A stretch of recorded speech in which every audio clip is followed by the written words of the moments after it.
حبيبي حبيبي يا حبيبي حبيبي حبيبي يا حبيبي. നമസ്കാരം സുഹൃത്തുക്കളെ, ഞാൻ ഇന്ന് നിങ്ങളുടെ അടുത്ത് പങ്കുവയ്ക്കാൻ പോകുന്നത് അസർബൈജാനിലെ ബാക്കുവിലെ ഒരു മസ്റ്റ് വിസിറ്റ് ആയിട്ടുള്ള ഒരു സ്പോട്ടാണ് ഫയർ മൗണ്ടൻ. അതായത് 4000 വർഷങ്ങളായിട്ട് നിന്ന് കത്തിക്കൊണ്ടിരിക്കുന്ന ഒരു മൗണ്ടൻ. പ്രത്യേകിച്ചും ഈ ഒരു അസർബൈജാൻ എന്ന് പറയുന്ന അല്ലെങ്കിൽ ബാക്കു എന്ന് പറയുന്ന സ്ഥലത്ത് നല്ല മഴയും മഞ്ഞും വെയിലും എല്ലാം ഉള്ള ഒരു സിറ്റിയാണ്. അപ്പോൾ അങ്ങനെയുള്ളൊരു സിറ്റിയിൽ നിന്ന് കത്തിക്കൊണ്ടിരിക്കുന്ന ഒരു മൗണ്ടൻ, അതും 4000 വർഷങ്ങൾ ആയിട്ട് കത്തിക്കൊണ്ടിരിക്കുന്നതാണ് ഇവിടെ ഇവർ അവകാശപ്പെടുന്നത്. അതിൻ്റെ പറയുക കാണാം നിങ്ങൾക്ക്. കണ്ട ഈ കാണുന്ന മൗണ്ടൻ കഴിഞ്ഞ 4000 വർഷങ്ങളായിട്ട് നിന്ന് കത്തിക്കൊണ്ടിരിക്കുന്ന പറയുന്നത്. ഗൈസ്, അങ്ങനെ നമ്മൾ അടുത്ത ട്രാവൽ സ്പോട്ടിലേക്ക് എത്തിയിരിക്കുകയാണ്. അസർബൈജാനികളുടെ യദ്നാൻ ദാഗ് എന്നറിയപ്പെടുന്ന സ്ഥലം. അതായത് നമ്മളുടെ ബേണിംഗ് മൗണ്ടൻ, അതായത് കത്തി ജ്വലിച്ചുകൊണ്ടിരിക്കുന്ന മൗണ്ടൻ കാണാനാണ് നമ്മൾ എത്തിയിരിക്കുന്നത്. നേരെ പോയി നമ്മൾ ടിക്കറ്റും കാര്യങ്ങളൊക്കെ എടുത്തു. അവിടെ എൻട്രി ഗേറ്റിൽ ടിക്കറ്റ് ചെക്കിങ്ങിന് ആൾ നിൽക്കുന്നുണ്ട്. ആൾക്ക് ടിക്കറ്റ് കൊടുത്തു കഴിയുമ്പോൾ ആൾ നമ്മൾ പഞ്ച് ചെയ്ത് നേരെ അകത്തോട്ട് കയറ്റി വിടും. അപ്പോൾ ടിക്കറ്റും കാര്യങ്ങളൊക്കെ നമ്മൾ എടുത്തു. 1 by 1 ആയിട്ട് നമ്മൾ അകത്തോട്ട് കയറിക്കൊണ്ടിരിക്കുകയാണ്. ഇവിടെ കുട്ടികളടക്കം എല്ലാവർക്കും ടിക്കറ്റ് അത്യാവശ്യമാണ്. അപ്പോൾ എല്ലാവരുടെയും ടിക്കറ്റ് നമ്മളെടുത്തു. അവരെ ഓരോരുത്തരെയായിട്ട് പഞ്ച് ചെയ്ത് അകത്തോട്ട് കടത്തി വിടുന്നതാണ് ഇപ്പോൾ നമ്മൾ കണ്ടുകൊണ്ടിരിക്കുന്നത്.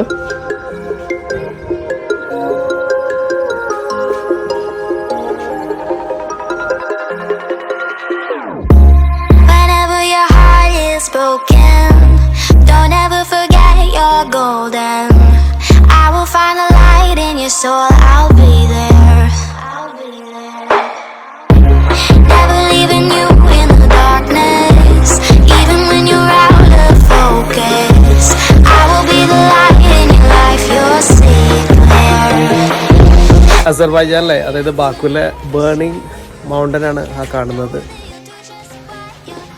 ഈ ബേണിംഗ് മൗണ്ടൻ എന്നറിയപ്പെടുന്നത് അസർബൈജാന്റെ തലസ്ഥാനമായിട്ടുള്ള ബാക്കുവിനോടടുത്തുള്ള കാസ്പിയൻ കടലിലെ അബ്ഷവൻ പെനിൻസുലയിൽ പെട്ട ഒരു മലഞ്ചെരുവിൽ തുടർച്ചയായി കത്തിക്കൊണ്ടിരിക്കുന്ന പ്രകൃതിവാതക തീയാണ് ഈ യദ്നാൻ യാഗ് അഥവാ നമ്മളുടെ ബേണിംഗ് മൗണ്ടൻ എന്നറിയപ്പെടുന്നത്. ഇത് വേറൊന്നല്ല, ഇവിടുത്തെ മൗണ്ടൻ സൃഷ്ടിക്കപ്പെട്ടിരിക്കുന്നത് അല്ലെങ്കിൽ രൂപാന്തരപ്പെട്ടിരിക്കുന്നത് ഈ മണൽക്കല്ല് കൊണ്ടാണ്. മണൽ വന്ന് അടിഞ്ഞ് ഒരുപാട് വർഷങ്ങൾ കൂടുമ്പോൾ അത് കല്ലായിട്ട് മാറുന്നു. പക്ഷേ ഈ കല്ലുകളുടെ ഇടയിൽ കൂടെ നാച്ചുറൽ ഗ്യാസ് പുറത്തോട്ട് വരുന്നുണ്ട്. ആ ഗ്യാസ് കത്തിക്കഴിയുമ്പോൾ, അതായത് ആ കത്തുമ്പോൾ ഉണ്ടാകുന്ന ഫ്ലെയിം 3 മീറ്റർ ഉയരം വരെ ഇത് പോകുന്നുണ്ടെന്നാണ് ഒരു കത്തിക്കൊണ്ടിരിക്കുന്ന ഒരു മൗണ്ടൻ. അവർ പറയുന്നത് പല ക്ലൈമറ്റിലും ഇത് നിന്ന് കത്തുന്നു എന്നാണ്. ഗൈസ്, അസർബൈജാനിലെ അതായത് ബാക്കുവിലെ ഒരു പ്രധാനപ്പെട്ട ടൂറിസ്റ്റ് സ്പോട്ടാണ് ഫയർ മൗണ്ടൻ എന്ന് പറയുന്നത്. ഇവിടുത്തെ നാച്ചുറൽ ഗ്യാസസിൻ്റെ ഒരു ഉറവിടം കൂടിയാണ്. അങ്ങനെയാണ് ഈ ഒരു മൗണ്ടനിലൂടെ തീ ഉണ്ടാകുന്നത്. അതായത് 24/7 ഇവിടെ ഇങ്ങനെ തീ കത്തിക്കൊണ്ടിരിക്കുന്ന ഒരു സ്പോട്ട് കൂടിയാണ്.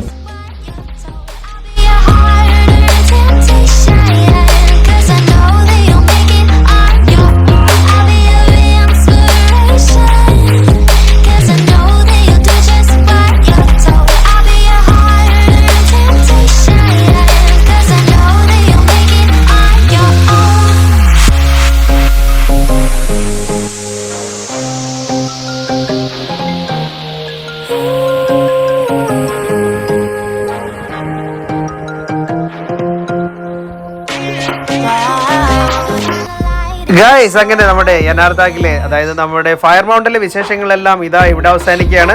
മറ്റൊരു വീഡിയോയുമായി വരും വരെ this is Regan Mathew signing off. മാസ്സലാം.